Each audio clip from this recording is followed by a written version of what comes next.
Hi witches, I'm Blair Bathory, and this is the Something Scary podcast. Thank you so much for being here. Whether this is your first time, or you are one of the brave souls who join us every week. Summer is the perfect time for all of us to embrace nature. Camping and hiking offer an escape into the great outdoors. But beware, the wilderness awakens more than just human explorers. As the weather warms, you might be unlucky enough to encounter the supernatural, or any of the hibernating beasts that have come out to play. The wilderness promises exciting adventures, but if you aren't careful, they could also be your last.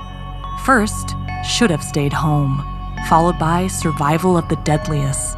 Finally, in our last story, it has her eyes. Before we get to our stories, I wanted to ask a favor. Please join our Patreon as a paid member. Something Scary is looking to build a paid tier that can help us keep going. Check out Something Scary at patreon.com and help Something Scary continue to do our weekly podcast. Thank you so much from me and everyone that works on the team. We are incredibly grateful for the support of all of our listeners.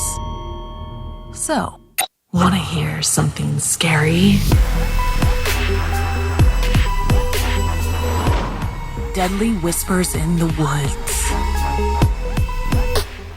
A fun summer adventure can test the true boundaries of friendship, or lack thereof, like in this story inspired by Emma. It was Saturday morning, and I found myself aimlessly scrolling through Instagram, bored out of my mind.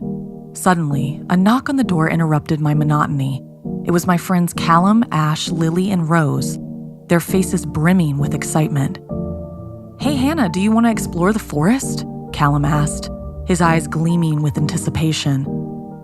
My initial reluctance surfaced immediately when I asked them if they had heard the news. I told them I had just heard the news that a camper had gone missing in the forest a week ago, and no one had seen them since.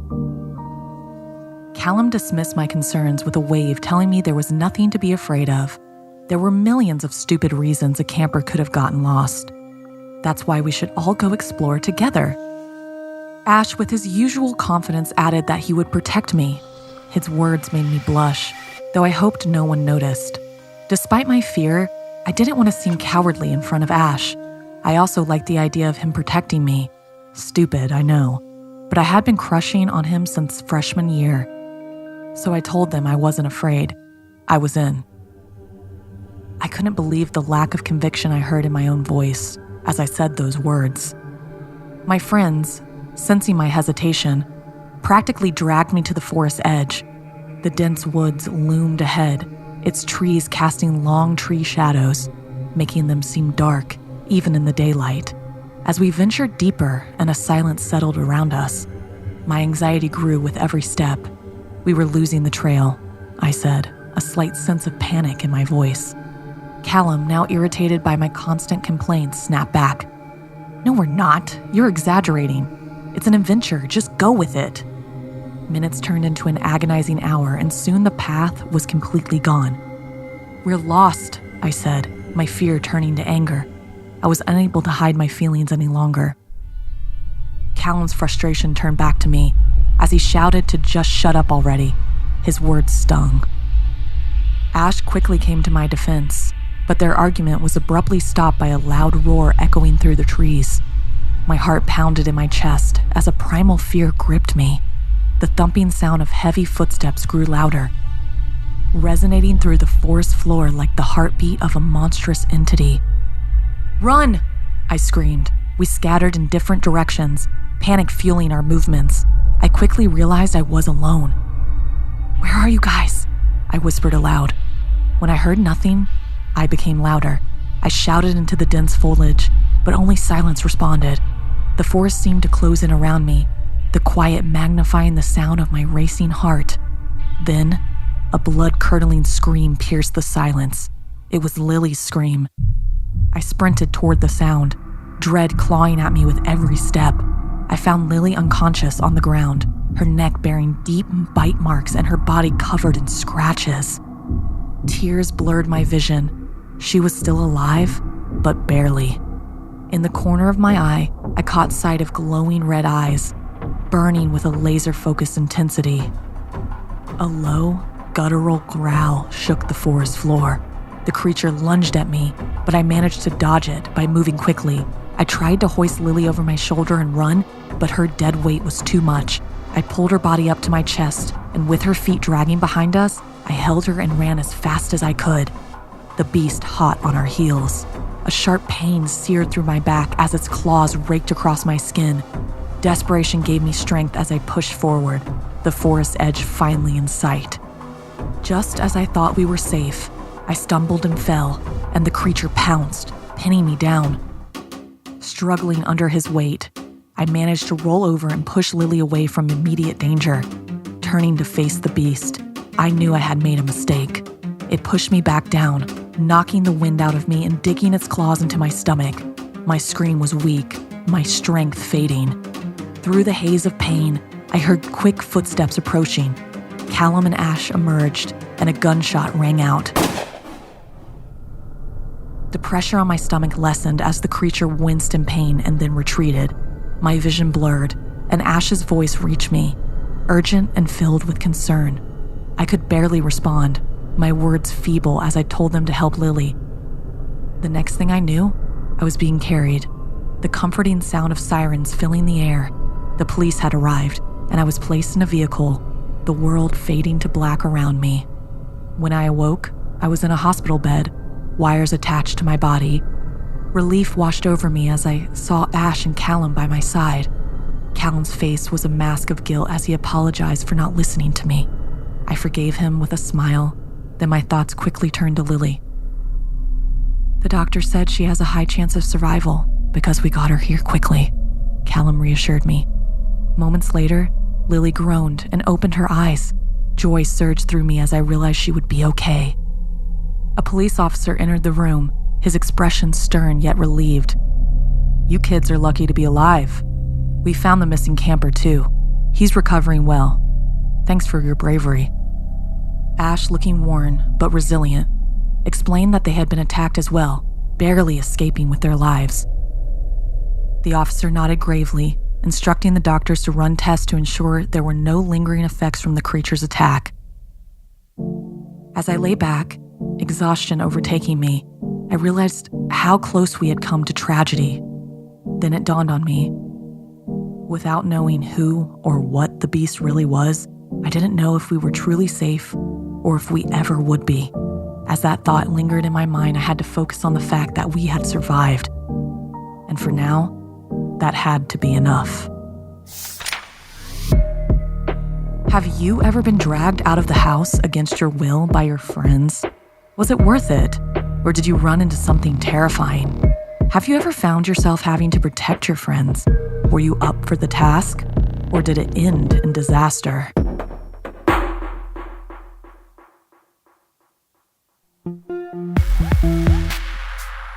Sometimes we face our demons only to unlock even more.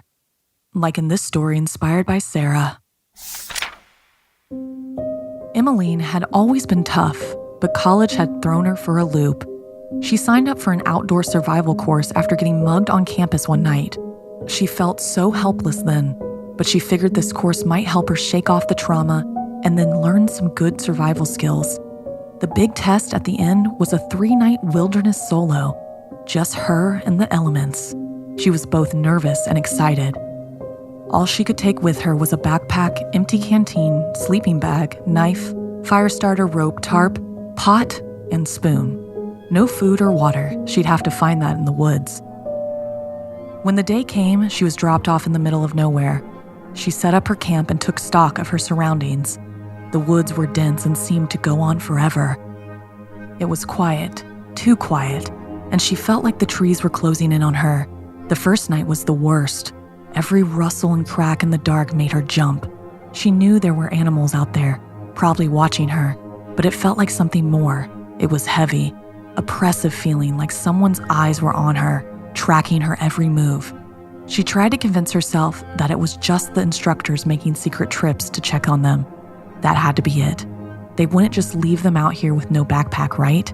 The alternative was too terrifying to consider, that there was something or someone evil stalking her, beast or man. she didn't want to think about it. She chose to believe that if anyone was out there, they were looking out for her well-being and safety. By the second day, she was more confident. She found some wild berries and managed to catch a fish. It wasn't much, but it was enough. The feeling of being watched never quite left her, though. Sometimes she would catch a glimpse of something moving in her peripheral vision, but when she turned to look, there was nothing there.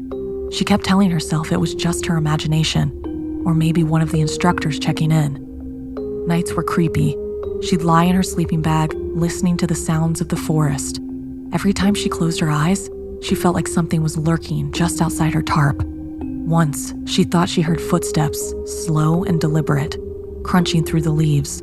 Her heart pounded in her chest as she strained to listen. But then, nothing. Just the usual night sounds. She tried to laugh it off, telling herself it was probably just a deer or something harmless. On the last night, she packed up her camp and started to hike back to the drop-off spot. She felt good, accomplished. When she got there, she waited for her ride. Soon, she saw a pickup truck coming towards her, and when it stopped, she hopped in. But as she buckled herself in and looked over at the driver, her heart sank. This wasn't the same guy or truck that had dropped her off, and the driver wasn't anyone from her group that she recognized. The guy behind the wheel was rough-looking, with greasy hair and a crooked smile. His eyes had a dead, hollow look to them, and his fingernails were caked with dirt. He grinned at her, showing yellowed teeth. Emmeline felt a wave of panic. She tried to stay calm, remembering her training. She could do this. She told him she needed to go to the bathroom and ask him to pull over. As soon as the truck stopped, she bolted from the vehicle. He was on her in seconds. She ran as fast as she could, but he was faster, and he tackled her to the ground. They wrestled, rolling through the dirt and leaves. His hands were all over her, trying to pin her down. She could feel his hot, foul breath on her neck. Summoning all of her strength, she reached for the knife on her belt. She stabbed him, the blade sinking deep into his side. He let out a horrible scream and she took it off again. She couldn't go back to the drop-off spot. She followed the sun, heading back towards her camp. She repeated over and over in her head that she was alive. That's all that mattered. Hell, it's why she took a survival course in the first place. By the time she made it back to civilization, she was empowered. No one was ever going to hurt her again. She was brave and strong and not to be trifled with. When she finally met back up with her classmates, she broke down, happy to be alive. She told them the entire story. They were happy to see her, but sad to say another one of their classmates was attacked that weekend and didn't survive. They were glad Emmeline stuck a knife in that creep, but when the police searched the area for a body, all they found was a trail of blood leading away from the scene. The creep's truck was also gone. He was still out there, somewhere, waiting for his next victim. And Emmeline knew in that moment, despite all her training and all she'd gone through, that she'd never truly feel safe again. How would you react in a survival situation? Is it a challenge you would take on? Have you ever felt empowered about taking on something that was terrifying to you?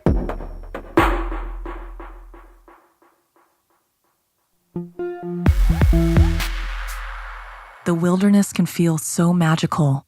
The lines between reality and imagination can sometimes be blurred until you're left permanently confused, like in this story inspired by Kaileigh. Camping had always been a treasured pastime in my family. Nearly every summer, my grandma and I would spend weeks in the woods. We always stayed at a populated campsite, avoiding the dangers of camping off the path in Arizona. I had just finished a rough first year of middle school, dealing with my mother's divorce, our house foreclosure, and a relentless school bully. I was more than ready to escape into the serene outdoors with my grandma. When we arrived at our usual town, my grandma took a different road, explaining that a friend had recommended a new campground with a creek for fishing and an old drive-in theater movie screen. Despite my initial hesitation, I nodded, trying to be open to the change. As we drove deeper into the woods, the road grew bumpier, and I began to doze off. We finally arrived at the campground, which was mostly deserted except for a few tents on the opposite side, away from the creek. We set up our tent and tarps, telling jokes and Grandma telling old stories about my mom when she was growing up. I loved this quality time of ours together. A camp ranger soon stopped by to collect the camping fee and advised us to keep a close eye on each other, especially around the creek at night. His cryptic warning was off-putting and a little unsettling.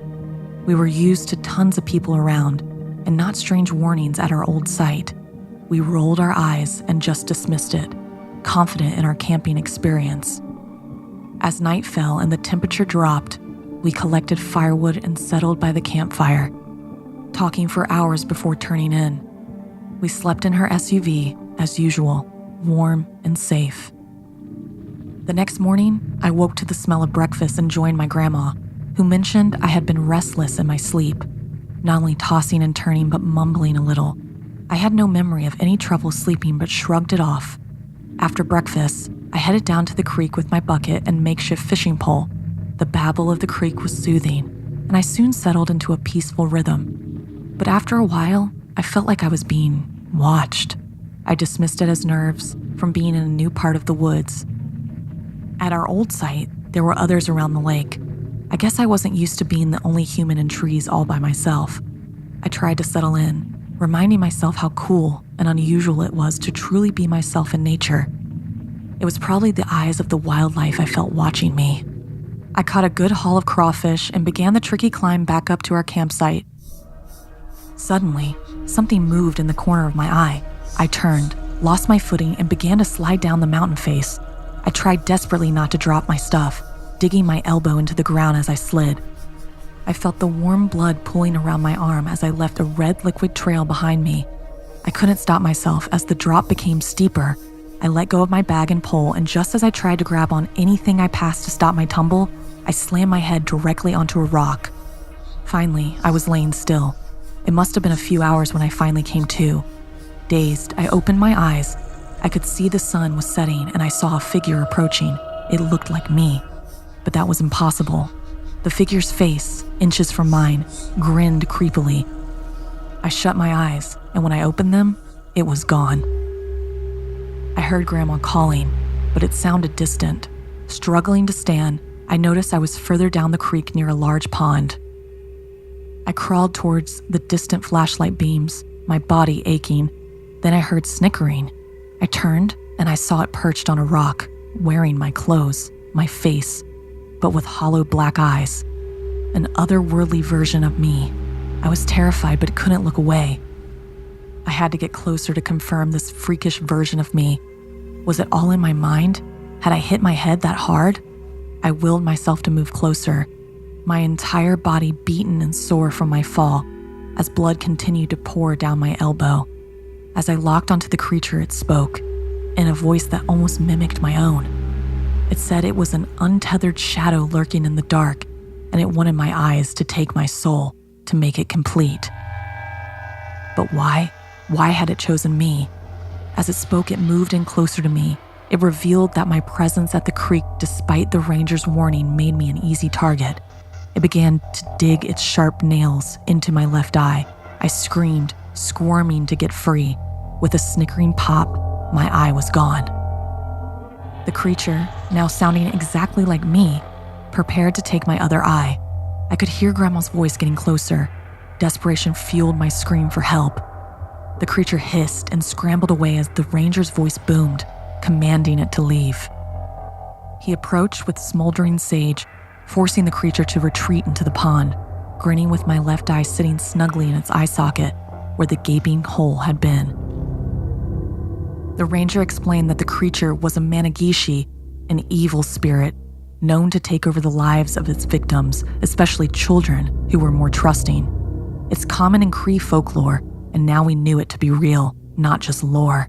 We left immediately, abandoning our campsite. As we drove away, I saw my own face in the rearview mirror, grinning with one eye, waving. Since then, I've been in and out of psych wards. The doctors say it's schizophrenia from the head injury, but I know better. Occasionally, out of the corner of my eye, I see it, grinning, waiting. Have you ever regretted disobeying rules or boundaries that were set? Did it end in something supernatural or worse, something horrible?